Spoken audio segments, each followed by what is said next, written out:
Bismillahirrahmanirrahim. Assalamualaikum warahmatullahi wabarakatuh. Alhamdulillah rabbil alamin, wassalatu wassalamu ala asrafil mursalin wa ala alihi wa sahbihi ajma'in. Raditu billahi rabban wa bil islam dinan wa bi Muhammadin nabiyyan wa rasul. Bapak-bapak dan ibu-ibu serta saudara-saudara jemaah salat subuh rahmatullah. Kita sudah beberapa kali membahas tentang ikhlas karena ini menjadi perhatian yang luar biasa dari para ulama sejak dulu. Karena berulang-ulang Allah langsung di dalam Al-Quran mengingatkan, begitu juga Rasulullah dalam berbagai hadis, bahwa jika seseorang tidak memiliki keikhlasan, maka sia-sialah seluruh amal perbuatan yang dia lakukan. Kita sudah membahas apa itu hakikat ikhlas, makna ikhlas, dan kita sudah mulai membahas pula hal-hal apa saja yang bisa merusak keikhlasan. Kita sudah bahas yang pertama hawa nafsu, dan kita juga sudah membahas bagaimana konsep Islam di dalam kita mengatasi hawa nafsu itu. Pada pertemuan yang lalu kita sudah membahas masalah yang kedua yang sangat juga merusak keikhlasan jika ada pada diri seseorang, yaitu kecenderungan untuk riya, sum'ah, dan ujub. Hampir sama itu sebenarnya, saudara-saudara kembar itu. Intinya adalah mengharapkan pujian ketika dia melakukan ibadah kepada Allah SWT, atau mengharapkan sesuatu yang bersifat duniawi. Kita sudah jelaskan apa itu riya, apa sum'ah, apa juga ujub.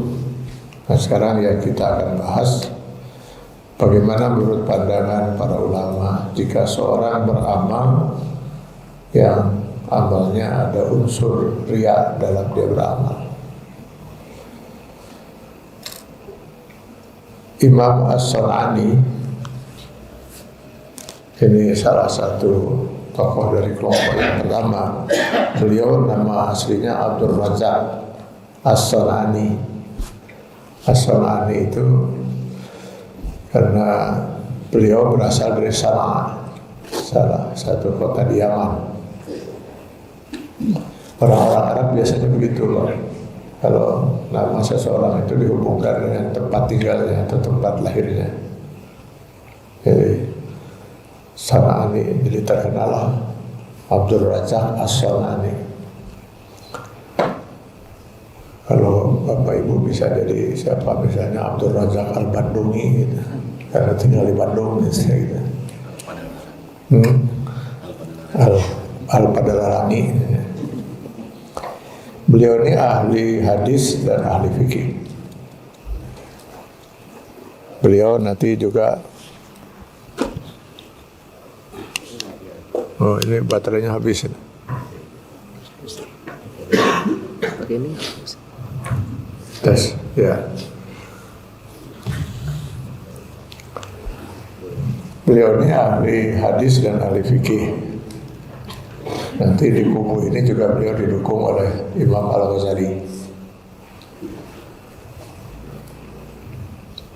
Beliau dalam pandangannya menyatakan tidak ada perbedaan di antara para ulama seandainya seseorang itu melakukan amal ibadah sepenuhnya didasari oleh riya, ingin dilihat oleh orang lain, ingin dinilai oleh orang lain.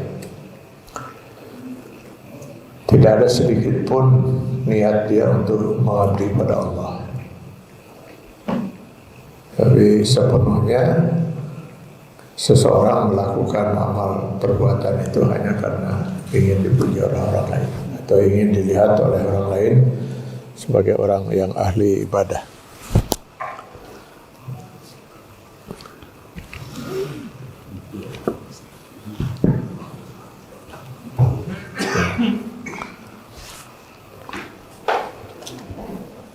kurang ikhlas itu.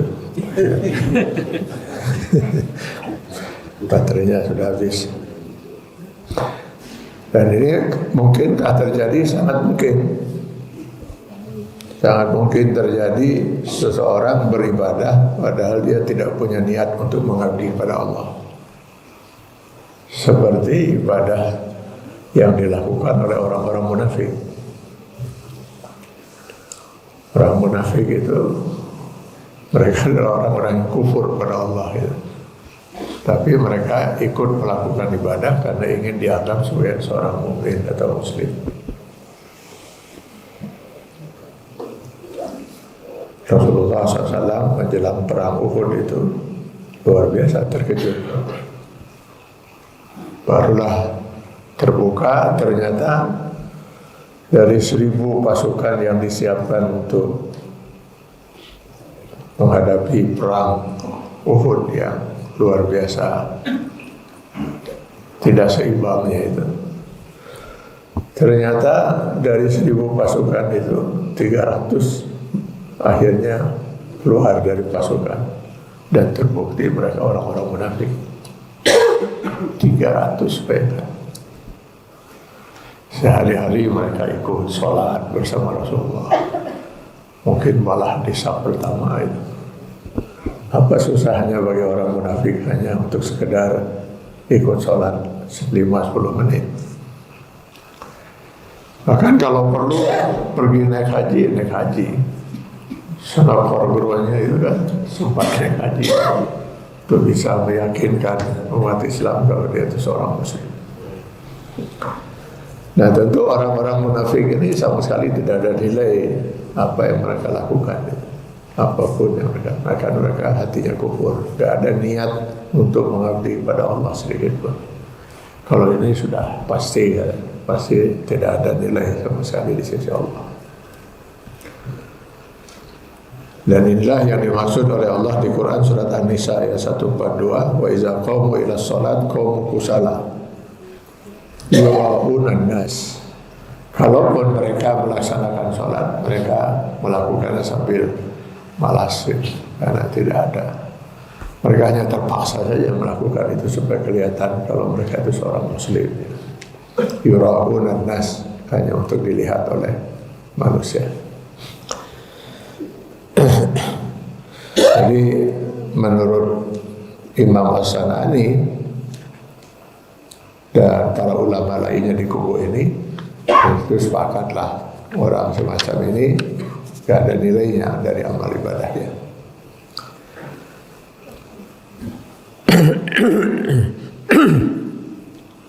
Sementara yang kemungkinan yang lain menurut para ulama di kubu yang pertama ini, nanti akan dilihat mana yang lebih kuat kecenderungan untuk riyanya atau kecenderungan untuk ikhlas mengabdi pada Allah. Andai kata kecenderungannya lebih kuat kepada unsur riyanya, pujian ada gitu. Ya sholat karena ingin dipuji oleh orang lain, oleh calon mertua, 60% niatnya itu, 40% lagi niatnya karena Allah. Ya. Maka menurut para ulama di kubu pertama ini, ya ibadahnya sia-sia, tidak diterima oleh Allah SWT. Begitu juga kalau seandainya berimbang, Pak, 50-50 gitu. Kecenderungan untuk ikhlas 50%, riyanya 50%. Ini berpahala tidak, berdosa tidak menurut mereka. Sia-sia saja amal perbuatannya. Nah, kemungkinan yang keempat, jika seseorang beribadah itu lebih kuat kecenderungan karena Allahnya. Misalnya 60% ikhlas, 40% riya. Nah, amal perbuatan yang bersangkutan ini diterima oleh Allah SWT. Ini pendapat yang pertama ini mudah-mudahan ini pendapat yang benar, Pak. Karena ya agak enteng lah untuk kita. Juga ada yang benar gitu. Dasar mereka adalah dari sinilah kenapa manusia ini membawa nanti amal berbeda-beda gitu. Jadi ada orang yang sholat nilainya sekian, ada lagi yang sholat nilainya hanya sekian itu. Ya tergantung dari tadi kecenderungan ikhlasnya itu. Semakin tinggi, semakin besar nilainya di mata Allah Subhanahu wa taala. Tapi yang pasti tadi, yang 3 tadi sudah pasti tidak akan diterima gitu.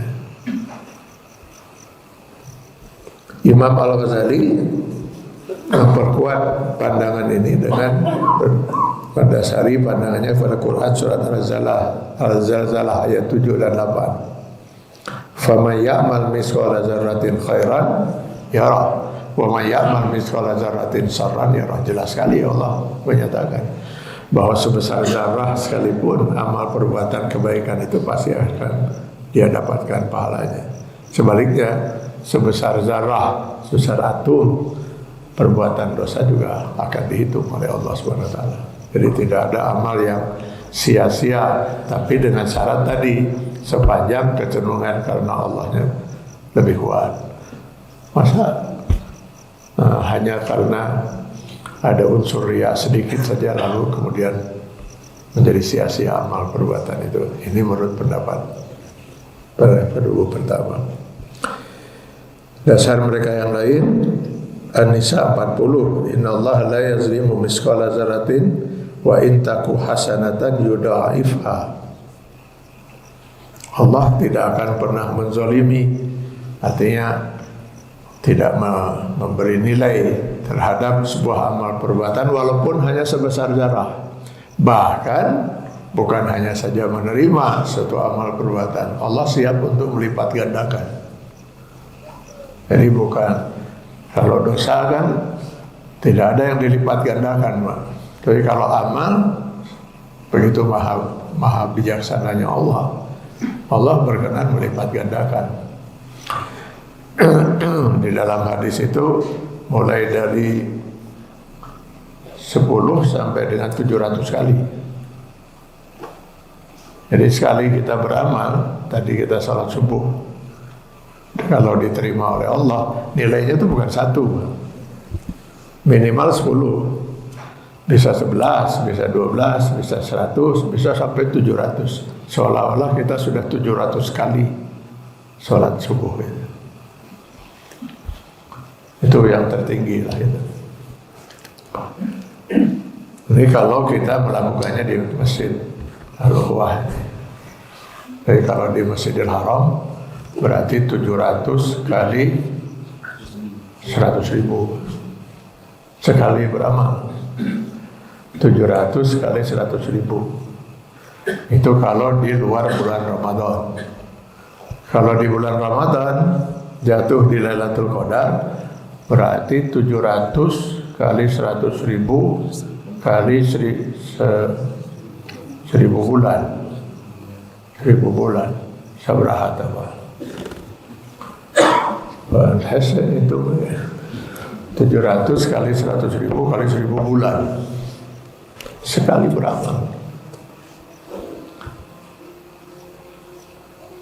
Itu kalau ibadah kita diterima ya Pak ya. Kalau diterima gitu. Makanya kalau lihat dari sisi ini, kalau seandainya manusia itu akhirnya masuk neraka itu sudah keterlaluan. Allah berkenan melipat gandakan pahala. Tadi misalnya kan 700 kali. Sekali kita beramal 700 lah kalau di Masjid Al-Quwah itu.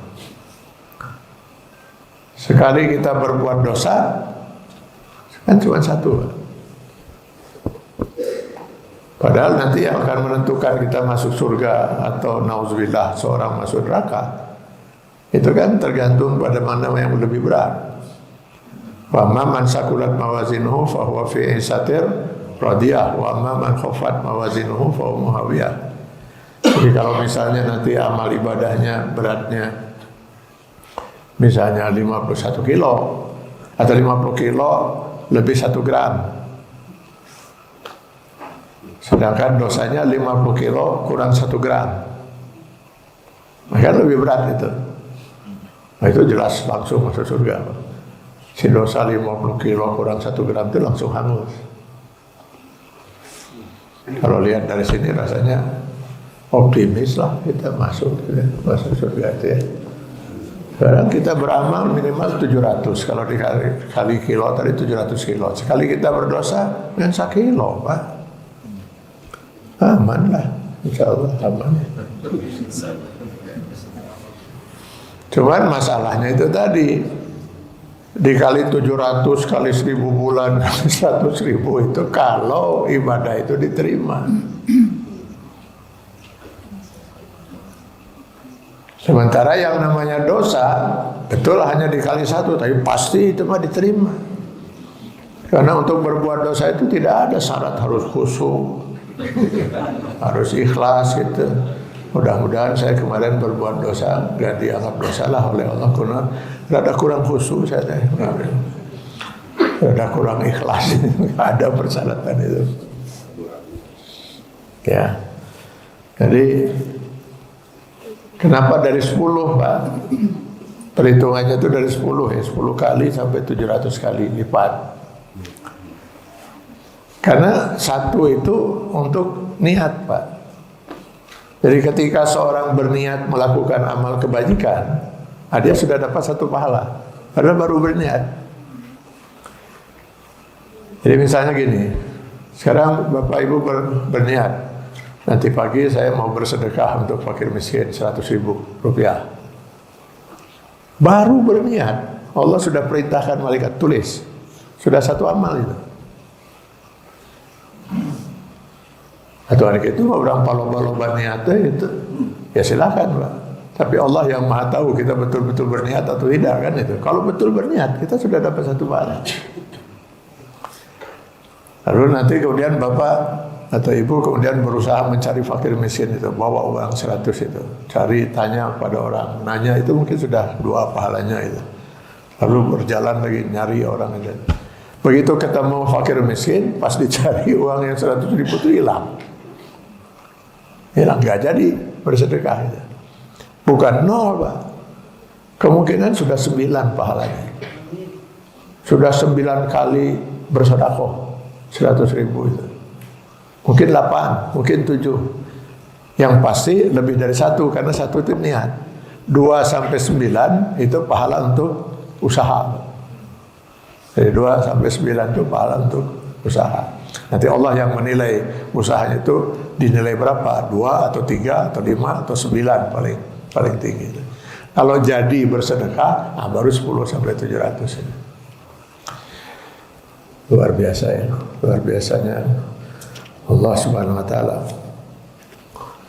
Nah, menurut Imam Al-Ghazali dan Imam As-San'ani ini, bahwa sebuah amal ibadah itu ya pasti akan diterima oleh Allah selama kecenderungan untuk ikhlas mengabdi pada Allah itu lebih kuat daripada kecenderungan pepujian itu, ria'nya itu. Ini pendapat para ulama di kubu pertama, diwakili oleh Imam As-San'ani dan Imam Al-Ghazali. Adapun di kubu kedua, nah di sini ada tokohnya adalah Imam Al-Qurtubi, yang terkenal sekali tafsirnya, tafsir Al-Qurtubi. Juga didukung oleh Hafiz Al-Muhasibi, Haris Al-Muhasibi. Mereka berpendapat tidak bisa. Yang namanya ibadah itu harus 100% lillahi ta'ala. Gak bisa ada nilai riya sekecil apapun. Ada saja niat riya sekecil apapun, misalnya 1% saja, 90% lillahi ta'ala, 1% pujian, maka ibadah itu gak ada nilai sama sekali di sisi Allah. Nah, mereka mendasari pendapatnya itu kepada makna ikhlas itu sendiri. Kita sudah bahas di awal-awal ya.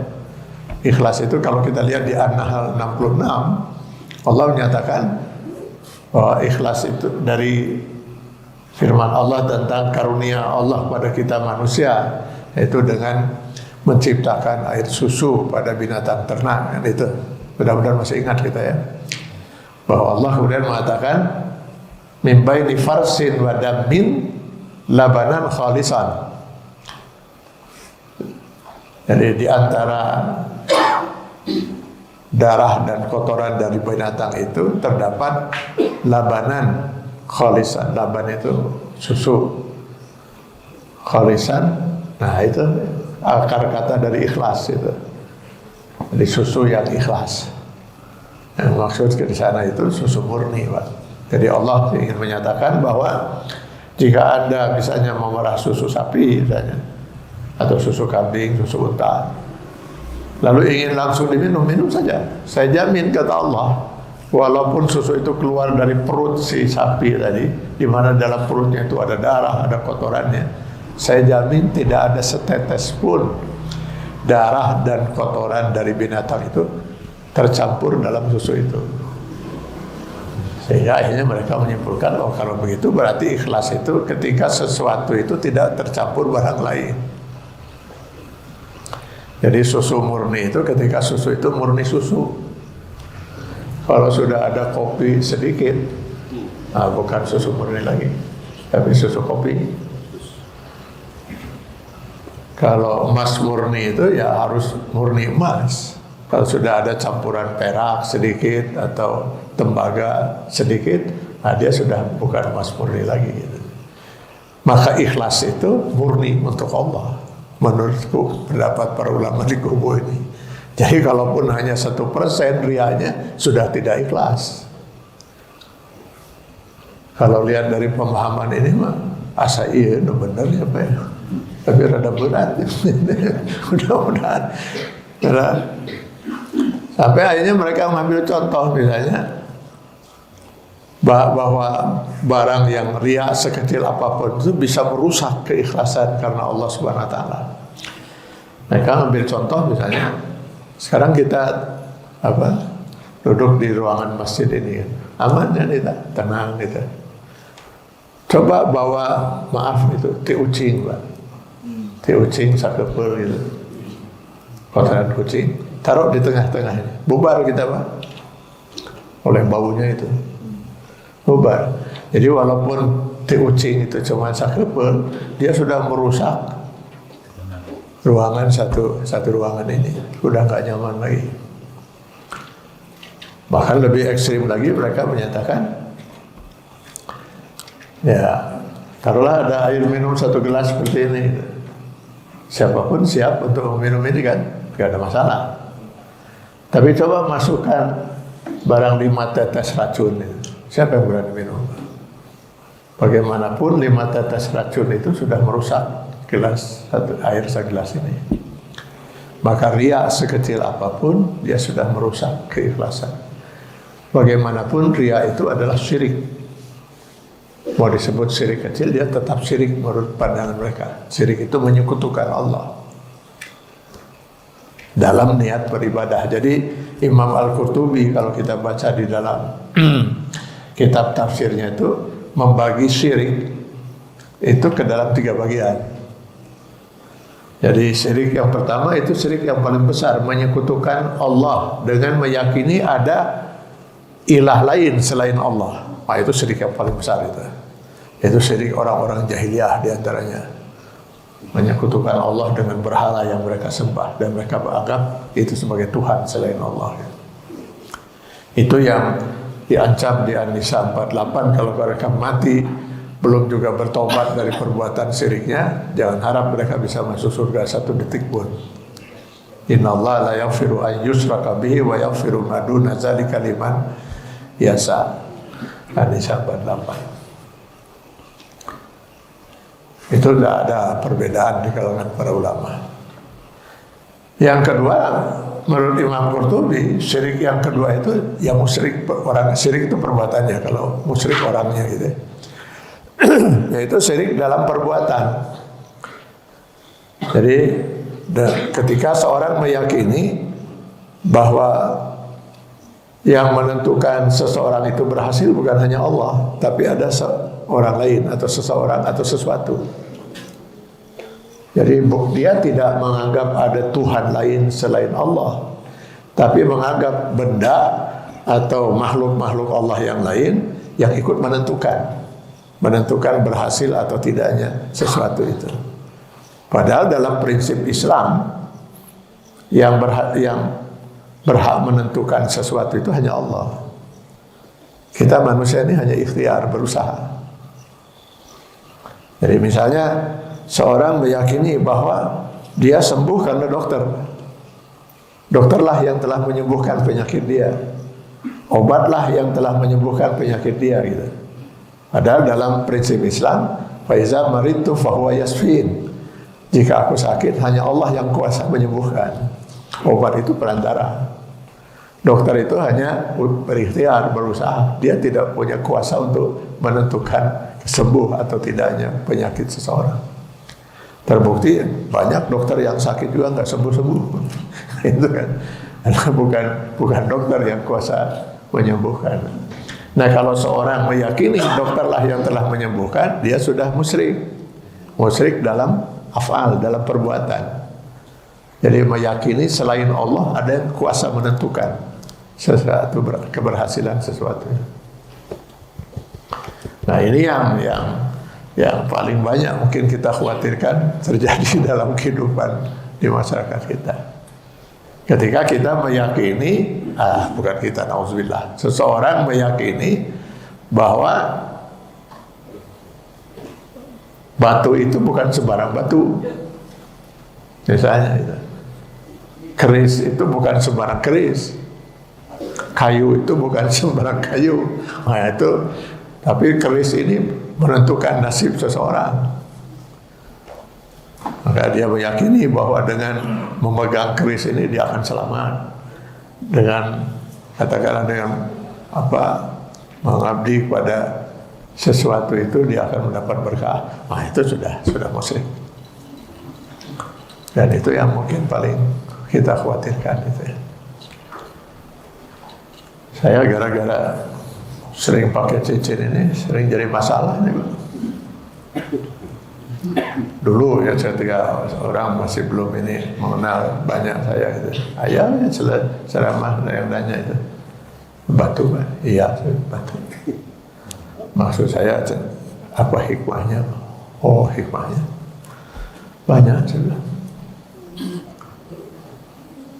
Yang paling inilah paling kuat hikmahnya itu. Oh ya, kadang untuk pamelet, untuk bisa menarik hati orang lain gitu. Jadi kalau nanti misalnya ada seorang wanita lewat gitu kan, lalu saya tertarik, wah ini bisa jadi pamelet. Tapi kalau menjadi pamelet ini harus dipakainya di tengah gini, Pak, nggak bisa di ujung. Jadi di tengah seperti itu. Tinggal saya hampiri saja si wanita itu dari belakang, terus saya getokkan batu ini ke kepalanya. Tapi harus keras, Pak, getoknya, nggak bisa pelan. Udah tarik, tok gitu. Setelah itu saya pergi aja. Itu dijamin wanita itu akan mengejar-ngejar saya, kapelet, Pak. Dan kemungkinan dia akan mengejar saya dengan membawa batu yang lebih besar lagi, Pak.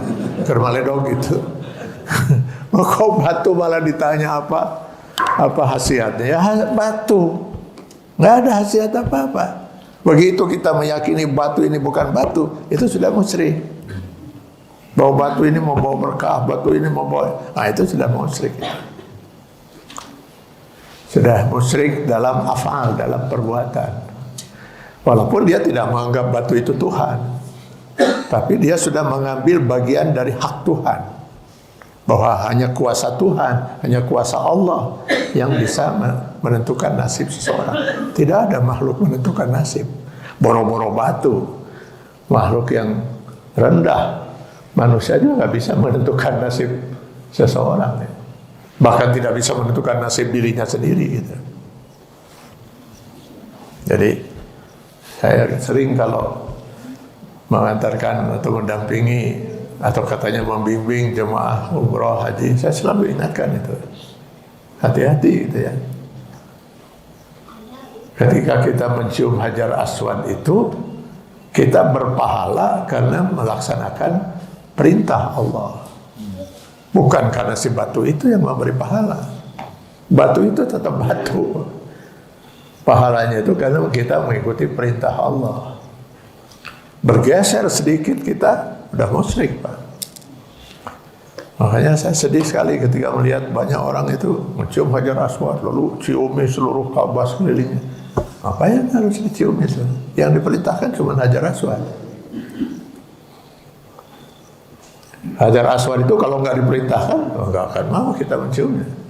Jadi yang berpahala itu karena kita diperintahkan, karena perintah Allahnya itu, bukan karena Hajar Aswadnya. Hajar Aswad itu ya batu, Pak. Bedanya dengan batu-batu yang ada di sini, ya sama, nggak ada bedanya, sama-sama batu. Cuman kalau ini batu Hajar Abyad ini, oh itu ada Hajar Aswad, Pak. Itu batu-batu hitam itu Hajar Aswad, Pak, itu namanya, Pak. Sok tanya kepada orang Arab nanti kalau ada orang Arab ke sini, itu apa? Batu hitam. Hajar Aswad.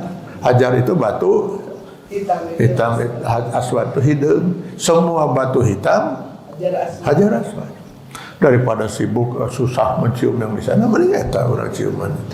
Kenapa itu nggak pada dicium itu? Karena tidak diperintahkan, Pak. Ya itu ya. Nanti Bapak Ibu sudah pengalaman lah waktu haji gitu ya, pagi yang sudah haji gitu. Hajar Aswad itu hukumnya hanya sunnah, Pak. Tapi nanti ada batu tanggal 10 Zulhijjah, 10, 11, 12 Zulhijjah. Ada batu lagi di Mina. Itu bukan sunnah, wajib, Pak. Wajib dilempar. Dilempar itu. Pakai apa melemparnya? Pakai batu. Jadi batu-batu ini yang tiga ini aja, Jumratul Ula, Jumratul Wusta, Jumratul Aqabah, wajib dilempar itu dalam kita melakukan ibadah haji. Terus apa bedanya yang dicium dengan yang dilempar, Pak? Sama-sama batu, Pak. Sama-sama batu. Yang membedakan itu, yang ini diperintahkan untuk dicium, yang ini diperintahkan untuk dilempar. Jadi di situ hati-hati, Pak. Iblis pun di sini salahnya.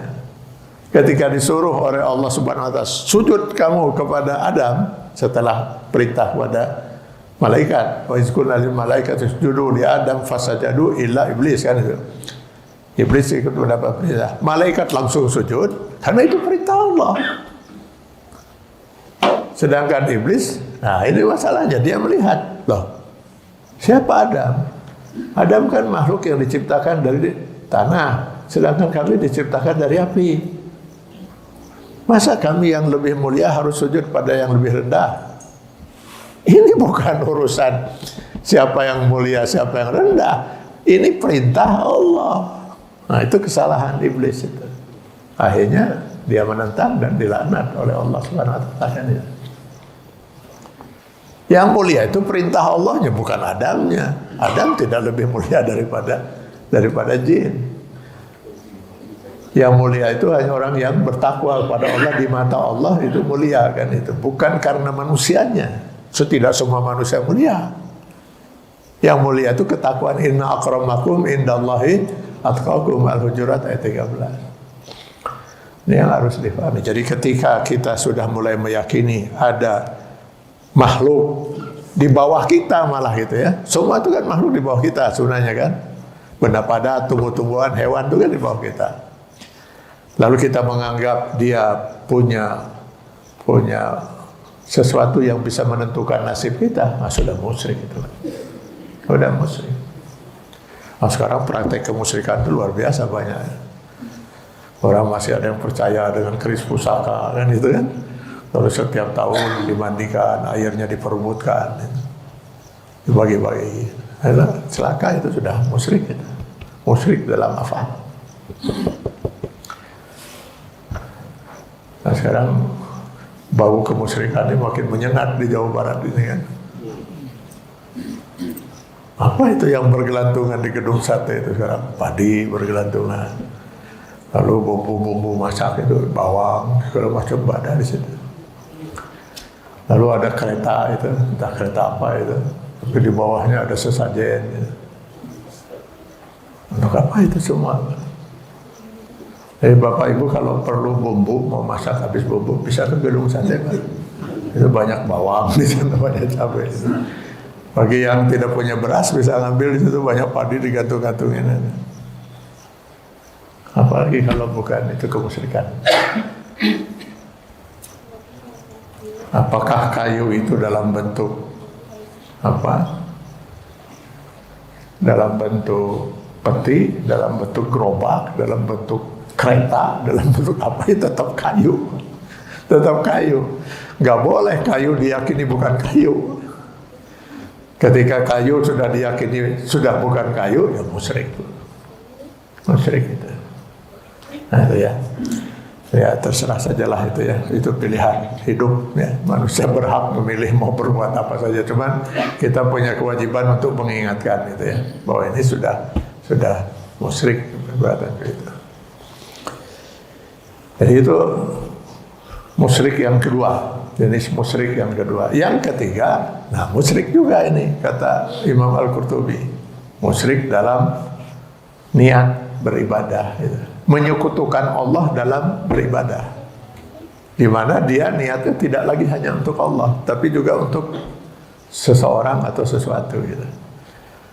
Dia sholat bukan karena Allah, dia sudah sekutukan Allah dengan calon mertua gitu. Nah, riya itu, maka riya itu disebut musyrik kecil.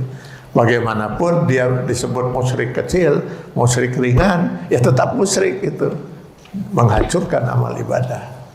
Nah, pendapat yang kedua seperti ini, Pak.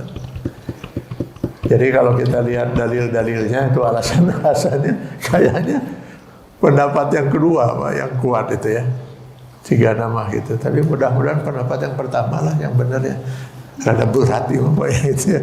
Bagaimana kita bisa memurnikan, tapi jadikanlah itu target kita, Pak. Bisa iya benar, Pak.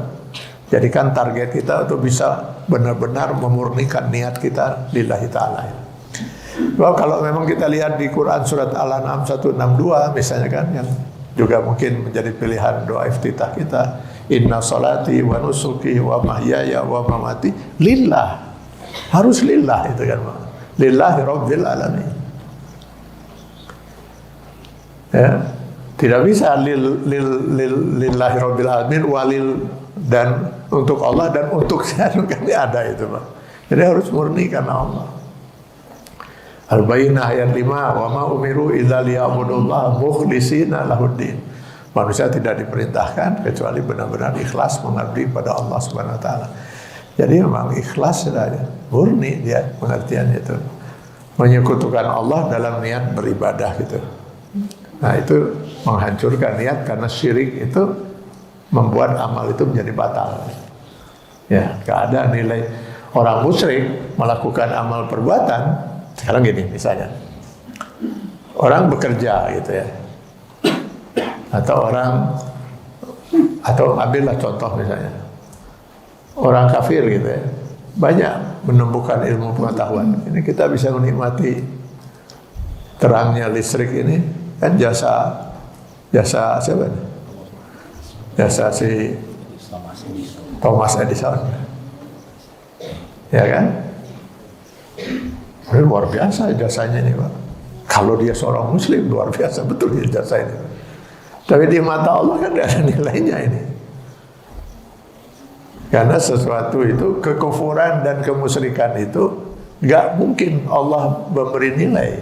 Masa Allah akan menilai orang yang kafir gitu? Kafir pada Allah. Masa Allah akan menilai orang yang menyekutukan Allah gitu? Maka kekufuran itu 0. 1 kali 0 0.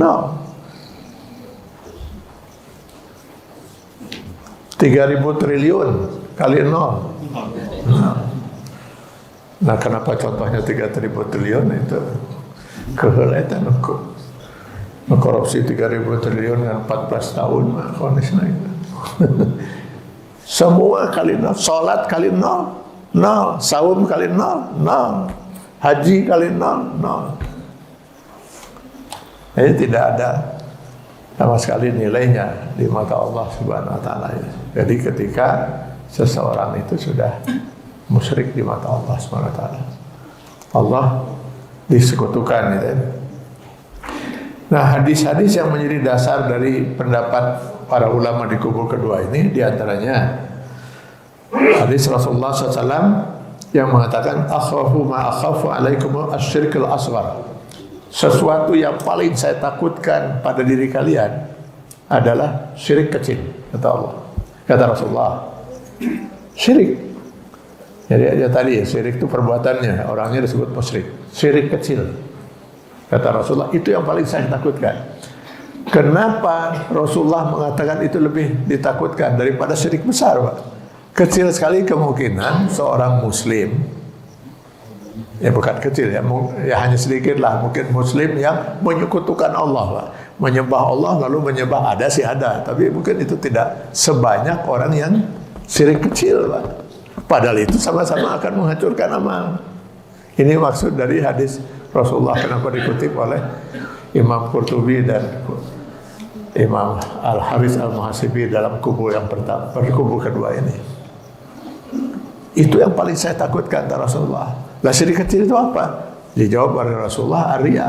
Ria itu yang paling saya takutkan. Kenapa? Karena tidak akan banyak sekali orang yang betul-betul muslim jatuh ke dalam lembah kemusyrikan, dalam arti menyekutukan Allah, menganggap ada ilah lain selain Allah. Tapi mungkin menurut Rasulullah sangat banyak sekali orang yang jatuh dalam musyrik kecil, dalam ria itu.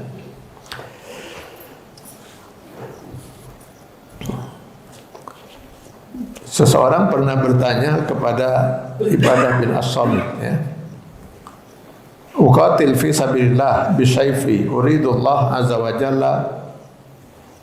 Saya berperang, katakanlah saya berperang di jalan Allah dengan mengharapkan ridha Allah, tapi juga ingin mendapat pujian dari orang-orang mukmin lainnya. Maka jawab sahabat ini, la syai'un laka, kamu tidak dapat apa-apa. Dia ulang sampai 3 kali, jawabannya tetap seperti itu. Kamu nggak punya hak untuk memperoleh apa-apa. Lalu beliau mengutip hadis Rasulullah SAW, di mana dalam hadis itu Allah berfirman, saya adalah yang sangat tidak patut untuk disekutukan, kata Allah ya, dalam hadis ini. Oleh karena itu, man amila amalan wa asraka ma'i syarikan, barang siapa melakukan amal perbuatan lalu dia menyekutukan aku dengan sesuatu, maka saya akan tinggalkan dia di akhirat nanti bersama yang disekutukannya, bersama yang dia sekutukannya. Jadi dalam hadis yang lain, Allah akan memerintahkan orang yang ria itu untuk mencari pahala dari tadi, misalnya dia dulu sholat karena ingin dipuji oleh calon mertua, dia suruh oleh Allah minta pahala dari mertua kamu itu dulu. Nah itu seperti itu. Lalu hadis yang pernah kita ungkap itu ya, bahwa orang yang paling pertama akan dihisab oleh Allah Subhanahu wa taala itu di yaumil akhir adalah mereka yang mati syahid. Nah, lalu ditanya, setelah dijelaskan kenikmatan yang pernah Allah berikan padanya, apa yang telah kamu berbuat? Saya pergunakan kenikmatan itu untuk berjuang di jalan Allah sampai akhirnya saya mati di medan perang demi untuk mencari ridhamu. Lalu Allah mengatakan, bohong, kamu dulu berjuang, berperang karena ingin disebut pemberani dan kamu sudah dapatkan penghargaan itu di dunia. Apa hak kamu lagi dari saya, kata Allah. Malaikat seret manusia ini, masukkan ke dalam neraka jahanam. Kesan kita selama ini, kalau ada orang mati di medan perang membela agama Allah, itu mati syahid, lalu kita waduh bahagia betul dia surga. Belum tentu, belum tentu niat dia apa.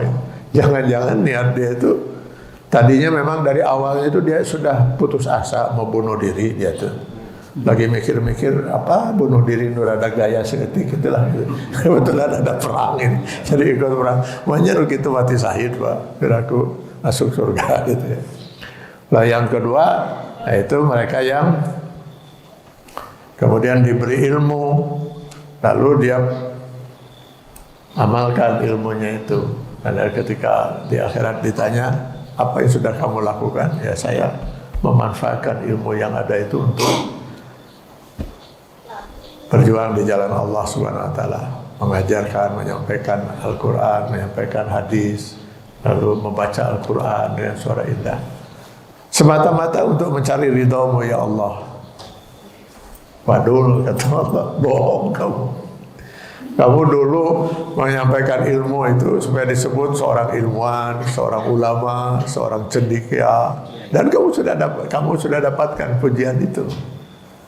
Kamu baca Al-Quran dengan suara indah untuk juga memperoleh pujian dari orang lain. Kamu sudah dapatkan semua itu. Apa hak kamu lagi dari saya, kata Allah. Malaikat seret manusia ini masukkan ke dalam neraka jahanam. Jadi tidak semua orang yang berilmu, para ulama itu ahli surga belum tentu, tergantung apa niatnya ya. Yang ketiga, orang yang banyak berderma dalam hadis itu. Lalu Allah tanya, apa yang kamu lakukan?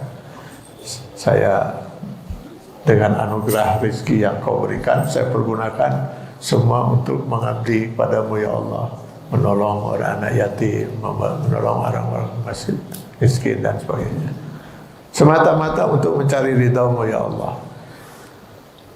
Bohong kamu, kata Allah. Kamu melakukan itu hanya untuk disebut orang yang dermawan, dan kamu sudah dapatkan gelar itu. Apa hak kamu lagi dari saya, kata Allah. Mereka seret manusia ini masukkan ke dalam neraka jahanam. Nah, hadis-hadis ini diungkap oleh Imam Qurtubi Al-Haris Al-Mu'asibi di kelompok kubu yang kedua ini dengan menyatakan, apakah tidak ada sedikit pun orang ini niatnya lillahi ta'ala? Masa dia betul-betul ingin dipuji orang? Pasti ada niat karena Allah Subhanahu wa ta'ala itu. Terbukti dia seret masuk neraka. Ini artinya ikhlas itu nggak boleh ada tercampur sedikit pun kecenderungan dia. Ini yang mereka jadikan dasar pandangan di kubu kedua ini. Menurut Bapak, pendapat mana yang benar, Pak? Ya, nah, itu tadilah mendingan nuka hiji. Ya. Walaupun rasanya pendapat yang pertama ini dalil-dalilnya kayaknya lebih kuat gitu ya, lebih masuk akal itu ya. Masa Allah mau menerima sebuah amal ibadah, orang sholat, tapi tidak untuk Allah sepenuhnya gitu. Gitu ya. Rasanya patutlah kalau Allah menolak gitu kan ya. Ya mudah-mudahan Allah dengan maha bijaksananya bisa memberi pahala kepada kita gitu. Tapi sekali lagi mari kita perjuangkan, Pak. Perjuangkan diri kita untuk bisa mencapai keikhlasan ini. Keikhlasan yang betul-betul murni karena Allah Subhanahu wa taala. Mudah-mudahan kalau ada masih kekurangan kita, Allah berkenan mengampuni dan menerimanya seperti pendapat pertama itu tadi. Imam Al-Ghazali kemudian mencoba memberikan dalil gitu bahwa punya niat lain selain beribadah itu buktinya bisa saja oleh Allah diterima. Dasarnya apa? Dasarnya dia lihat di Quran surat Al-Baqarah 198. Laisa alaikum junahun an tabtaghu fadlan min rabbikum. Ini urusan haji, Pak. Jadi seorang kalau berhaji itu oleh Allah tidak disalahkan kalau dia sambil berhaji itu dia juga berusaha. Misalnya berdagang, Pak. Pergi naik haji sambil dia nanti di tanah suci itu jadi supir gitu. Itu banyak supir-supir di musim haji itu dari Mesir setahu saya, Pak. Mereka sambil berhaji sambil nyari uang juga jadi supir gitu. Di kita dulu banyak, Pak, yang haji itu sambil bawa dagangan. Terutama dulu ketika masih ada kapal laut. Kapal laut itu terakhir tahun 76. Itu terakhir, Pak. Sunan Gunung Jati, saya masih ingat betul itu. Jadi lucu juga itu pengalaman itu. Pengalaman saya itu. Jadi ada begitu kita sambut di pelabuhan itu, jemaah kita Sunan Gunung Jati. Ada seorang ibu bawa bayi, Pak. Rupanya dia melahirkan di kapal itu. Kok bisa ya, bisa lolos itu ya. bisa lolos diizinkan dalam kondisi hamil tua seperti itu. Jadi kan itu 14 hari Pak di kapal itu. Jadi sempat melahirkan. Jadi gimana hajinya Pak? Kan dia jadi dalam kondisi nifas kan. Nifas itu kurang lebih 40 hari, ya habis. Kapan dia mau ibadahnya gitu? Kok bisa jadi loloskan gitu ya? Wallahu a'lam kita gimana kan? Karena biasanya itu panitia dulu itu katanya ketakutan Pak. Kalau melarang nanti apa nggak berdosa melarang orang mau beribadah gitu ya. Sehingga orang yang sudah repot sekali, banyak orang yang baru sampai meninggal gitu ya. Karena memang kondisinya sudah. Tapi kenapa diizinkan? Ya mungkin itu karena takut kalau tidak diizinkan itu terus jadi dosa gitu. Tidak mengizinkan orang yang berdosa, padahal tidak seperti itu kan. Nah, saya pernah berjumpa ada orang begitu dia turun kita di pelabuhan masuk asrama langsung buka ini ya Pak. Buka lapak. Itu besar itu mereka itu masing-masing bawa itu Pak. Nah, terus saya lihat ada seorang yang kelihatannya itu sudah familiar dengan Arab gitu ya. Ngomong sudah sedikit-sedikit pakai bahasa Arab gitu ya dengan orang-orang Arab. Nah, ya saya tanya, Bapak nampaknya sudah sering kesini, udah bukan sekali dua kali ya? Alhamdulillah. Nah, sudah berapa kali Pak? Sudah 19 kali Pak. Sudah 19 kali berhaji. Oh Bapak kaya sekali, saya bilang. Enggak juga Pak katanya. Uangnya itu juga katanya kan. Jadi saya dulu punya 19 tahun yang lalu, dulu kan nggak ada kuota seperti sekarang Pak. Orang bisa terus mendaftar aja. Jadi saya punya biaya untuk haji, terus ada kelebihan. Nah, saya pakai beli barang, saya bawa ke sini, saya jual di sini. Maka keuntungannya itu balik lagi katanya. Uang saya untuk haji dan beli barang itu keuntungannya kembali lagi Pak. Ah, saya pakai lagi untuk berikutnya tahun. Itu aja muter selama 19 tahun katanya. Jadi 19 kali. Nah, bagaimana orang yang seperti ini? Ini masuk riya atau tidak ibadahnya itu kan? Nah, dia pergi naik haji sambil berdagang. Nah, Al-Quran kata Imam Al-Ghazali menyatakan, laisa alaikum junahun, tidak ada dosa. Tidak disalahkan kalau ada orang itu. Atau misalnya orang berperang karena ingin mendapatkan harta pampasan perang. Itu dibenarkan juga oleh Al-Quran.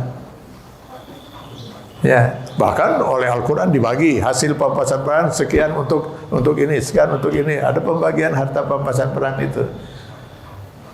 Nah, kata Imam Al-Ghazali berarti kan boleh di situ kita punya niat lain selain beribadah. Tapi ini oleh Ibnu Hazm di kubu yang kedua dibantah. Ini bukan riya. Ibadah hajinya kan tidak riya. Karena ibadah hajinya mudah-mudahan dia ikhlas 100% karena Allah. Tetapi sambil dia haji itu, sambil juga dia berdagang. Selama ibadah hajinya 100% karena Allah kan itu bukan riya. Nah, itu dibantah juga oleh kubu yang kedua ini mana. Bahkan dia mengatakan, kan bukan hanya haji kata Imam Al-Ghazali. Sumu tasihhu kata Rasulullah, saumlah kamu supaya kamu sehat. Jadi kalau seorang misalnya melakukan ibadah saum dengan harapan dia bisa sehat, loh itu memang kata Rasulullah sudah seperti itu. Jadi boleh saja kan kita berniat untuk saum mengikuti perintah Allah, mudah-mudahan juga saya bisa sehat itu. Atau seorang sengaja saum karena untuk mengabdi pada Allah sekaligus karena dia punya penyakit yang kata dokter bagus kalau kamu saum kan itu. Apakah itu saumnya menjadi salah? Lalu ada hadis lagi kepada para pemuda yang belum bisa menikah kata Rasulullah SAW, ya belum mampu untuk menikah, maka saumlah karena saum itu akan menahan atau mengendalikan si hawa nafsu kecenderungan seksualnya itu gitu. Berarti dia saum, disuruh saum untuk bisa mengendalikan. Kan berarti itu kan perintah dalam hadis itu. Sehingga boleh saja seorang misalnya berwudu itu Berwudu karena ingin sekaligus juga membersihkan badan gitu kan. Apa salah itu? Kata kubu pertama ini. Tapi nanti di kubu kedua tadi menjawab bahwa itu tidak ada kaitan. Beda antara riya dan melakukan ibadah kemudian menyertai ibadah itu seperti itu. Jadi seperti apa? Sholatnya, wudunya jelas wudu itu ya. Niatnya untuk wudu untuk karena Allah. Tetapi di samping itu juga dia bisa merasakan segarnya badan itu. Ibnu Hazm mengatakan, Ibnu Hazm lebih keras lagi. Dia mengatakan kalau seorang berwudu mengulang wudunya karena ingin menyegarkan badan, maka sholatnya jadi tidak sah. Kenapa? Karena dia belum berwudu. Jadi terjadilah perbedaan pendapat ini terus melebar itu dalam masalah-masalah yang jadi setiap kali diberikan hujah oleh kubu pertama selalu dijawab dengan bahwa itu bukan tidak termasuk unsur riya gitu ya. Jadi saum seseorang itu tetap kalau dia niatnya karena Allah, tapi kan dasar pertamanya dia tadi ingin sehat gitu kan. Yang mendorong dia ingin saum itu pertamanya karena ingin sehat gitu. Sumu tasehu. Atau ya karena Allah juga karena ingin sehat. Kan tidak salah itu. Naik haji sekaligus berdagang kan itu. Berperang sekaligus ingin mendapatkan harta pampasan perang gitu kan. Apakah Rasulullah menyalahkan itu ketika yang disalahkan itu kan ketika para pemanah itu di perang Uhud turun sebelum instruksi dari Rasulullah. Nah, turunnya kenapa? Turunnya para sahabat yang ada para pemanah itu dari apa Bukit Ramah itu. Turunnya karena dia takut nggak kebagian. Karena sampai perang Uhud itu belum turun apa firman Allah yang mengatur pembagian harta pampasan perang. Di perang Badar ada yang tidak kebagian harta pampasan perang itu. Nah ini yang di pemanah ini kan di bukit kan Pak, di bukit dia takut karena yang di bawah itu lebih duluan kan itu takut nggak kebagian lagi seperti yang di perang Badar itu, maka mereka turun. Kan Rasulullah menyalahkannya itu karena mereka turun tanpa instruksi, bukan karena mengharapkan dapat bagian pampasan perang. Jadi tidak ada salahnya kalau orang berperang karena Allah juga mengharapkan pampasan perang. Kalau memang tidak bisa seperti itu, maka hancur semua kita. Sekarang kita beramal, bekerja itu ibadah bukan? Ibadah. Mengharapkan upah tidak? Atau jadi mal ibadah, atau ikhlas? Jadi semua mal ibadah. Lalu guru agama, mengajar agama gitu kan? Mengajar agama, ibadah bukan? Ibadah. Terus lama digaji ambak mual terus pasti marah dia kan, dia mengharapkan gaji kan, dia mengharapkan upah. Jadi semua apakah itu kemudian harus dihukumkan berarti dia tidak ikhlas, semua itu. Jadi keikhlasannya itu akan teruji bahwa ketika dia hati dia memang ini saya beribadah kepada Allah, tapi mengharapkan yang lain itu tidak merusak selama kecenderungan untuk lillahi ta'alanya lebih kuat. Kalau lihat begini gitu ya, mudah-mudahanlah pendapat yang kedua yang benar itu ya. Mudah-mudahan pendapat pertama maksud saya yang benar itu bahwa selama niat karena Allahnya itu yang lebih kuat, mudah-mudahan ibadah kita diterima oleh Allah. Tapi saya selalu mengatakan tetap saja sebaiknya kita mengambil yang paling ini ya. Kita peganglah yang pendapat kedua itu, agar kita terus berusaha untuk memurnikan niat itu. Sama dengan begini, ada pendapat memangnya ada siksa kubur? Nah, ada. Ya, saya sering menjawab ada. Kenapa bisa yakin ada?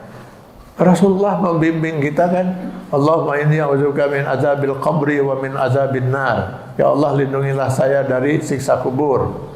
Terus ada hadis-hadis yang lain tentang siksa kubur. Itu kan jelas ada itu. Masa Allah Rasulullah membimbing kita untuk berdoa agar dihindarkan dari siksa kubur, padahal siksa kubur itu ayat. Kan rasanya enggak mungkin itu kan itu. Ya, Jawab yang di kubu yang lain mengatakan nggak ada siksa kubur. Bagaimana mau disiksa kubur? Kan hisabnya saja belum. Kok orang sudah disiksa padahal belum dihisab? Kan dihisab nanti setelah kiamat. Baru setelah nanti dihisab lalu ditimbang mana yang lebih berat, ibadahnya atau dosanya. Barulah dinyatakan dia masuk neraka atau tidak. Ini gimana sudah disiksa padahal hisabnya belum? Itu hanya pemikiran aja kan? Nggak ada dalil sama sekali yang dipegang oleh pendapat ini kan? Mana dalilnya bahwa tidak ada siksa kubur? Itu hanya pandangan saja, pemikiran dia. Pandangan dan pemikiran dia saja kan itu. Kan jangankan dikubur, Pak. Sejak sakratul maut saja sudah disiksa. Beda orang yang mati dalam keadaan dia ahli surga dengan orang yang meninggal dunia dalam keadaan dia ditetapkan oleh Allah ahli neraka. Allah kan sudah tahu Pak ini calon surga atau calon neraka. Makanya para malaikat yang diutus itu berbeda-beda Pak. Untuk yang calon surga kelompok malaikat lain, regu malaikat lain. Untuk calon neraka beda lagi Pak. Yang ini di An-Nahl 32, di Fussilat 30 itu kalau yang calon surga itu khusus itu regu malaikatnya itu. Malaikat yang tampilannya saja sudah membuat orang itu tenang, itu yang calon almarhum itu. Nanti dia akan mengatakan salamun alaikum, selamat atasmu kamu. Silahkan kamu masuk surga, kami datang menjemputmu untuk mengantarkan kamu sampai ke dalam surga nanti oleh sebab amal perbuatan yang malaikat sudah menyampaikan. Kalau diri dia ahli surga kan Pak. Itu Al-Quran Pak. Jadi kalau dia calon neraka, nah itu bisa dilihat lah di Al-Anfal 50, Al-An'am 93. Langsung malaikat ya ribuna wujuhahum wa adbarahum, langsung disiksa dia pada sakratul maut itu. Jadi boro-boro di alam barzah, Pak. Pada waktu sakratul maut saja sudah. Jadi Allah masa tidak tahu kalau dia calon surga, calon neraka itu. Jadi lalu untuk apa hisab itu? Hisab itu hanya untuk bisa penasaran, Pak. Itu kunaon saya asup neraka dan rasaan perhitungan sampai asup surga kan itu kayak seorang mahasiswa itu yang merasa saya itu harusnya lulus kunaon bisa terlulus saya itu kunaon itu. Tapi begitu disodorkan itu jawaban-jawaban dia dalam ujian baru dia ngerti oh betul saya gak lulus ini salah semua jawaban saya itu kebanyakan salah baru dia tahu kan. Nah supaya manusia itu jangan ada yang rarasaeun gitu Pak rarasaeun ahli surga gitu kan padahal neraka maka itu perlunya hisab dan mizan itu bagi Allah kan tidak perlu itu Pak bagi Allah tidak perlu itu. Nah tapi orang masih ada juga yang ngotot pokoknya tidak ada siksa kubur terserah. Kalau saya tetap lebih berpegang ada apa? Lebih baik saya berpegang ada. Andai kata memang nanti ternyata tidak ada, tidak ada, terugi saya. Yang rugi itu orang yang berkeyakinan tidak ada apa? Tidak ada, ternyata ada apa? Celaka apa itu ya? Lebih baik kita berpegang pada ini hujanan ada yang mengatakan mau hujan, ada yang mengatakan hujan. Nah, sudah ambil payung sajalah Pak, bawa pergi itu.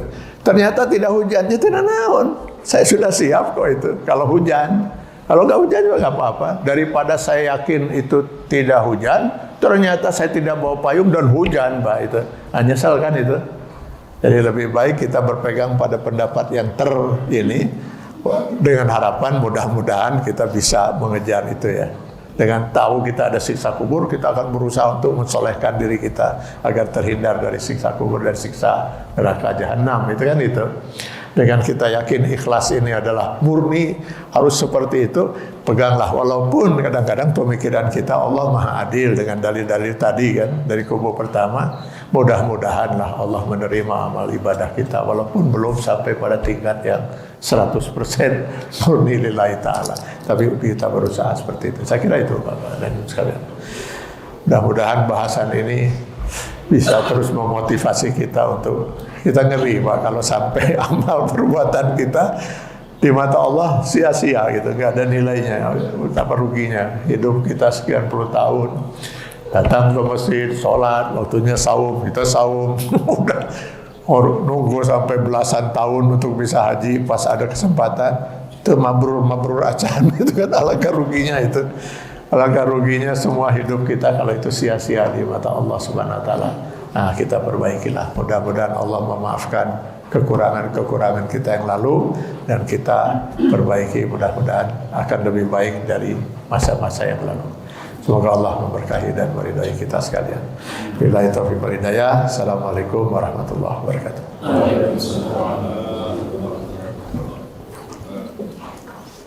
Alhamdulillah, syukur jazakallah khairan katsiran kepada Ustaz yang telah menyampaikan materi pada pagi hari ini. Cukup Ustaz atau ada? Maka kalau ada yang satu atau dua pertanyaan singkat saja kita lakukan. Silakan. Assalamualaikum warahmatullahi wabarakatuh. Assalamualaikum.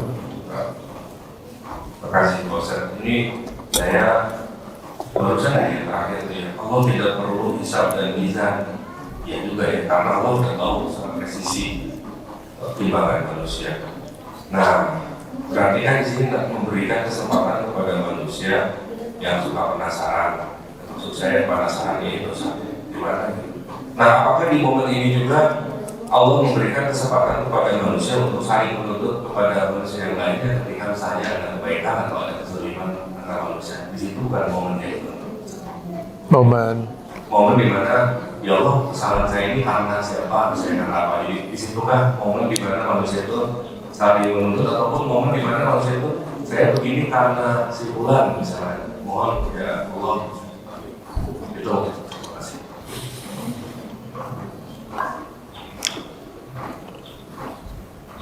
Kalau kita lihat di dalam Al-Quran ya, kan hampir kita tidak pernah menemukan ya, satu ayat yang menyatakan,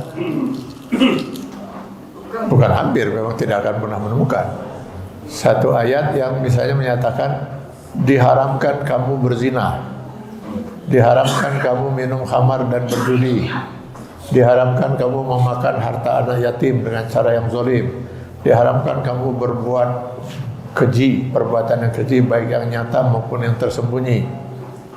Gak ada itu ayat yang seperti itu, Pak. Yang ada itu jangan dekati zina, jangan dekati harta anak yatim, minum khamar dan judi dan lainnya itu perbuatan keji dari perlibatan setan, karenanya jauhi. Jadi bahasanya itu jangan dekati, jauhi, jangan dekati, jauhi. Kenapa tidak langsung dinyatakan diharamkan kamu minum khamar, berjudi, diharamkan berzina, diharamkan? Kalau dikatakan dengan diharamkan, maka yang berdosa itu hanya si pelaku. Diharamkan kamu berzina, maka yang berdosa yang berzina. Si mucikari misalnya dia nggak berdosa kan kalau dia tidak berzina. Saya kan tidak berzina, saya cuma menyiapkan tempat PCN berzina, SN yang tempat itu saya tidak disediakan. Nanti sudah tempat sudah ada, lalu nggak punya pasangan lagi, makanya saya siapkan pasangannya. Saya pun tidak pernah berzina, amit-amit kata si mucikari itu. Insya Allah si mucikari ini dosanya lebih besar daripada yang berzina itu, Pak. Kenapa? Karena yang berzina itu mungkin malam itu hanya berzina sekali. Si mucikari sudah memberi jalan kepada sekian banyak orang untuk berzina. Si peminum, kalau diharamkan minum khamar, berarti yang minum aja yang dosa. Lah yang membuat, yang menjual, nggak berdosa jadinya kan. Tapi dengan kata jauhi, maka semua itu terlibat dalam dosa itu. Saya membayangkan malah si peminum itu hanya memikul dosa karena dia minum. Nanti si peminum itu akan mengatakan, baik Allah, itu dosa saya. Tapi andai kata dulu tidak ada toko yang menjual, saya kan gak akan mungkin jadi minum juga.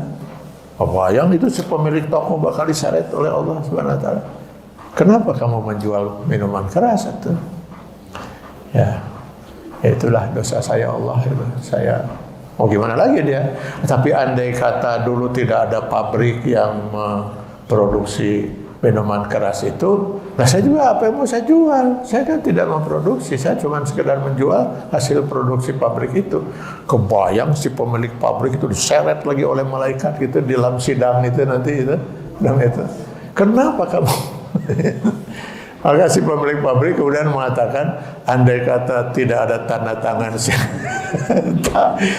saya juga tidak mungkin bisa mendirikan pabrik ini. Bayangkan yang nanda tangan itu harus memikul dosa semua hasil produksi itu dan semua orang yang berat baginya. Bari mah nama tak minum, meureun. Tapi tanda tangannya itu. Saya ingat dulu itu Pak, zamannya Pak Wali Kota Pak Dada. Kita kan terus itu kan, saya pernah 2 kali kalau masalah ke Saritem itu Pak. Ceramah Pak, ceramah ke Saritem. Akhirnya ya setelah kita lakukan pendekatan, akhirnya dibuat keputusan tutup Saritem. Alhamdulillah di zaman Pak Dada itu. Itu kita putuskan Saritem ditutup. Lalu Dewi Sartika, nah ini ada lagi di Bandung, itu bukan satu tempat, stasiun waktu itu kan. Dewi Sartika kemudian datang ininya menemui Pak Dada, beri kami waktu 6 bulan lah, artinya jangan dulu diputuskan ditutup, beri kami waktu 6 bulan untuk mengambilkan modal lah segala macam, itulah alasannya itu kan itu. Nah, Pak Dada telepon saya, gimana itu? Ya, saya bilang terserah Pak Dada. Kalau Pak Dada mau izinkan 6 bulan, berarti Pak Dada harus siap untuk memikul dosa orang yang berzina selama 6 bulan. Terserah Bapak itu. Oh ya mau lah tuh juga siap. Putuskan tidak diizinkan kan itu ya. Jadi semua itu bisa saling.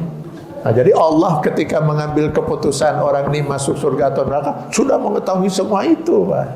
Sudah mengetahui semua itu. Hanya si manusianya yang tidak tahu lengkap persoalan itu sampai sedetil-detilnya itu. Kalau Allah Maha tahu detil semua apa yang terjadi pada manusia Indonesia itu. Maka karena manusia itu tidak tahu detilnya, supaya terasa maha adilnya Allah, dibuatlah hisab itu. Di dalam hisab itu nanti kita akan saling itu tadi, seperti yang Bapak katakan tadi, bisa satu narik yang satu itu. Nah itu bisa seperti itu. Itu dalam dosa, tapi dalam amal juga Pak. Dalam amal juga gitu. Jangan-jangan kita malah nggak merasa bahwa kita sudah beramal di mata Allah. Padahal orang itu begitu bahagianya hanya karena senyum kita, Pak. Ya Allah, saya bahagia betul ketika dia senyum, hanya dengan senyum saya mungkin dia, itu kita mungkin anggap itu enggak ada. Padahal itu jadi amal juga gitu. Jadi disitulah keadilan Allah itu akan ditegakkan seadil-adilnya. Sehingga setiap orang yang keluar dari sidang hisab itu, semua akan mengatakan Allah Maha Adil. Tidak ada satupun yang tidak menyatakan itu. Termasuk yang masuk neraka. Saya masuk neraka karena Allah Maha Adil.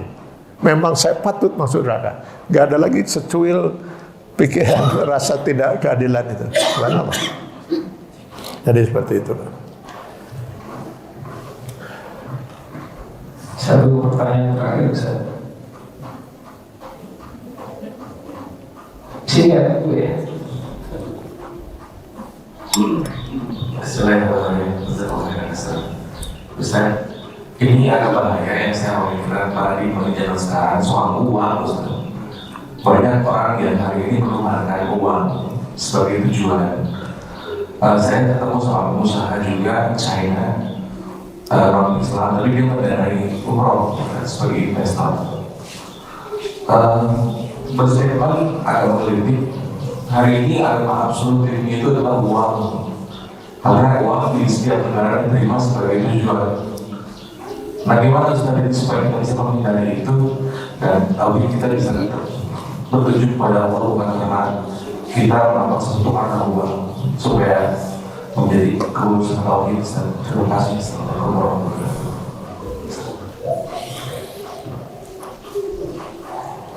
Yang paling pertama harus kita tentukan dulu dalam hidup itu menentukan tujuan. tujuan hidup. Jadi kita misalnya sekarang mau pergi, kan harus jelas dulu kemana itu tujuannya. Tujuan kita mau kemana gitu kan. Jangan sampai nggak punya tujuan. Nggak punya tujuan. Kalau nggak punya tujuan, terombang-ambing kita. Nanti ada orang pergi sana ikut ke sana. Nah, orang pergi ternyata masuk jurang, balik lagi gitu. Kita harus tentukan dulu titik tujuan kita kemana. Setelah kita tentukan titik tujuan, misalnya ke Jakarta, itu tujuan saya hari ini adalah ke Jakarta. Baru saya memikirkan bagaimana cara saya untuk bisa sampai ke Jakarta untuk menemui si fulan. Jadi tujuan dulu saya ingin ketemu si fulan di Jakarta, itu tujuannya. Baru saya tentukan jalannya. Nah, Allah yang menciptakan kita sudah menentukan tujuan saya menciptakan kamu untuk beribadah. Wa ma khalaqtul jinna wal insa illa liya'budun. Az-Zariyat 56. Maka tujuan kita itu bisa tercapai ketika kita menjadikan akhirat dalam ridha Allah itu sebagai tujuan. Wabtaghi fima ataqallahu daral akhirah. Al-Qasas 77. Jadi tujuan kita harus akhirat. Terus gimana saya bisa mencapai tujuan akhirat? Nah, Allah beri petunjuk hidayah ini, Al-Quran itu. Lalu dijelaskan dalam hadis bagaimana cara saya bisa mencapai tujuan itu. Lakukan ini, tinggalkan itu. Jadi tujuannya itu sana. Nah, untuk mencapai tujuan itu kata Allah, wala tansa nasibaka minad dunya, jangan lupakan nasibmu di dunia. Nikmati perjalanan itu untuk mencapai tujuan. Carilah kebahagiaan, carilah kenikmatan dunia, silakan. Jadilah orang kaya kalau bisa kaya gitu. Berumah tanggalah, penuhi kebutuhan biologismu, carilah semua, nikmati semua ini. Selama ini masih mencapai tujuan itu. Jadi kalau saya mencapai tujuan tadi ke Jakarta, lalu saya bisa menikmati perjalanan, mampir di Cipanas, makan-makan, menikmati udara, silakan, nggak ada masalah, Pak. Wabtaghi fima ataqallahu darul akhirah wa la tansa nasibaka minad dunya. Cuman yang diingatkan oleh Islam pada kita itu, sekarang bagaimana kalau situasinya sekarang sudah tidak bisa itu. Andai kata saya mampir di Cipanas, makan di restoran Anu, lalu menikmati udara pegunungan sana, istirahat sejam 2 jam, tujuan saya menemui si fulan di Jakarta nggak akan tercapai karena janji saya jam 10 saya harus ketemu itu. Yang lebih dari itu mungkin dia sudah meninggalkan saya. Mana yang harus saya korbankan? Saya korbankan tidak ketemu si fulan di Jakarta sajalah. Yang penting saya menikmati makan-makan di Cipanas. Atau saya korbankan makan-makan di Cipanasnya.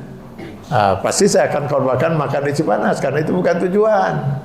Jadi ketika saya ingin mencapai kebahagiaan akhirat sambil juga menikmati dunia, ternyata saya ada yang harus saya korbankan. Gak bisa saya nikmati dunia. Ini kalau saya harus mencuri, harus menipu, harus korupsi, itu tidak akan mengantarkan saya dalam ridha Allah. Ya sudah, saya lebih baik tidak menikmati uang itu tadi, karena itu diharamkan oleh Allah, karena itu bukan tujuan saya. Nah, jadi memang titik tujuan itu yang harus kita, dengan titik tujuan itulah kita akan lebih terarah kan itu. Kita akan lihat ini halal haram, halal ya oke. Haram tinggalkan itu, terus jalan di ridha Allah Subhanahu wa taala. Saya kira itu.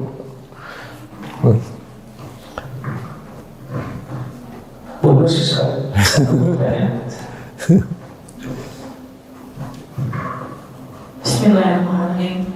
Maaf Ustaz, ini berkenaan dengan saya kecil. Kita kan dalam sehari-hari mungkin minum obat ya, karena kita berdoa ya Allah, jadikan obat ini sebagai wasilah kesembuhan. Itu termasuk syirik atau bukan Ustaz? Tidak, sama sekali tidak. Wasilah kan, sebagai perantara, itu tidak termasuk syirik.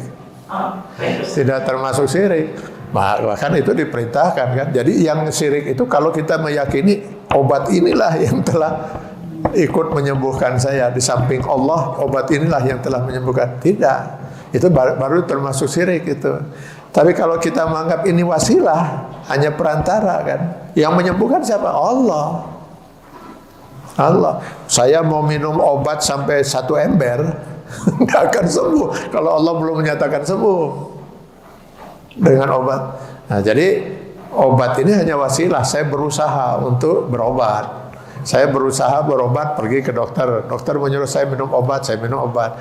Maka ketika dokter mengobati saya, meriksa saya, kalau dia seorang muslim, Bismillahirrahmanirrahim. Dia mulai dengan itu.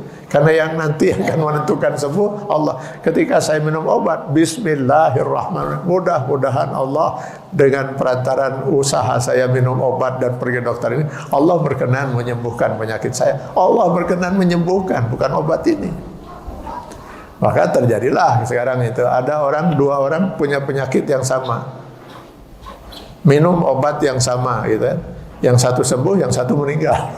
Itu bisa terjadi seperti itu. Bukan obat yang menyembuhkan. Jadi perantaraan Allah yang menakdirkan. Maka faiza maritu fahuwa yasfin. Kita sudah bahas atau saya lupa ya di sini kita bahas atau tidak. Itu ketika Allah mempergunakan kata huwa, faiza maritu fahuwa, tetapi dalam yuhyi wa yumit tidak pakai huwa. Karena yang maha kuasa menghidupkan dan mematikan itu mutlak Allah, tidak ada campur tangan manusia. Gitu ya. Tapi ketika mempergunakan huwa, domir huwa, dia, maka di situ Allah menghargai usaha manusia. Maka faiza maritu fahuwa yasfin.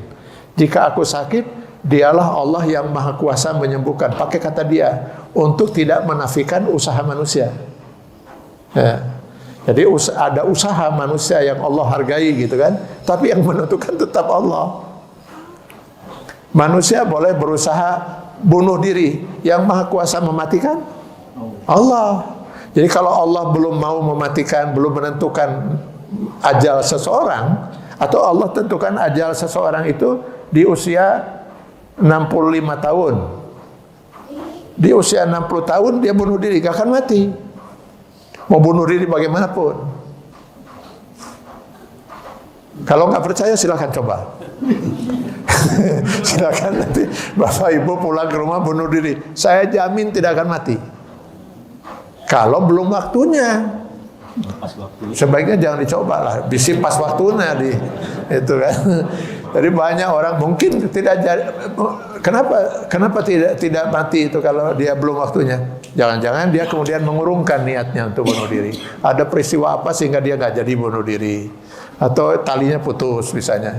Itu saya pernah baca di pojok tunggu dulu pikiran rakyat itu. Ada seorang pemuda di Perancis putus asa, nggak dijelaskan, orang beritanya pendek kan, pojok tunggu dulu itu. Bunuh diri dengan gantung diri di pakai tali gitu. Entah tali dari mana dia dapat, putus talinya. Sementara kakinya keseleo sakit karena dia jatuh itu kan. Akhirnya dia pikir ini nggak praktis bunuh diri begini nih. Akhirnya dia minum racun serangga. Udah minum, gak lama kemudian datang temannya ke apartemen dia. Dilihat udah berbusa-busa itu. Telepon ambulan, bawa ke rumah sakit, tertolong Pak. Akhirnya dia pikir ini hesep pisan, Pak hesep pisan, mau mati saja susah. Akhirnya dia nggak tahu dari mana dia dapatkan bom waktu Pak. Akhirnya dia taruh bom waktu itu di bawah tempat tidur dia, baring dia, nunggu sampai bom itu meledak. Meledak si bom itu, hancur ranjang itu. Ruangan kamar dia pun banyak berantakan itu. Dia sendiri cuma luka-luka ringan Pak. Belum saatnya mati Pak. Jadi yang menentukan tetap Allah gitu. Tetapi ada usaha manusia. Tapi usaha itu tidak menentukan hasil. Makanya kenapa Allah tidak pernah menuntut hasil. Nah itu yang ini. Jadi kalau sekarang saya sudah berusaha untuk sholat sekhusyuk mungkin, sudah saya usahakan segala upaya untuk bisa khusyuk, ya kan itu. Kata orang harus begini, saya lakukan. Kata orang begitu, harus begitu. Kata ustadz ini harus begini, saya lakukan semua itu. Tapi asa can khusyuk keneh. Udah maksimal tidak? Sudah, insya Allah diterima. Nah, saya berbicara ikhlas ini tadi juga seperti itu Pak. Kalau keikhlasan itu kita sudah lakukan seoptimal mungkin dengan usaha seikhlas untuk mengejar yang tadi itu, insya Allah lah, masa Allah tidak akan menerima. La yukallifullahu nafsan illa usaha. Jadi boleh Bu, nggak ada, bukan termasuk syirik ketika kita asal kita mengatakan seperti Ibu tadi katakan, hanya sebagai wasilah perantara usaha saya Kita meyakini obat ini sebagai perantara untuk Allah berkenan untuk menyatakan kun fayakun. Jadi yang tetap menentukan kun adalah Allah Subhanahu wa taala. Ya itu. Maka saya kira sekian dulu mungkin pertemuan kita pada hari ini. Semoga Allah memberkahi dan meridhai kita sekalian. Mudah-mudahan kita termasuk hamba-hamba Allah yang diterima amal ibadahnya, dan mudah-mudahan kita semua termasuk hamba-hamba Allah yang berhak menikmati pula surganya kelak. Amin ya rabbal alamin. Billahi taufiq wal hidayah. Assalamualaikum warahmatullahi wabarakatuh.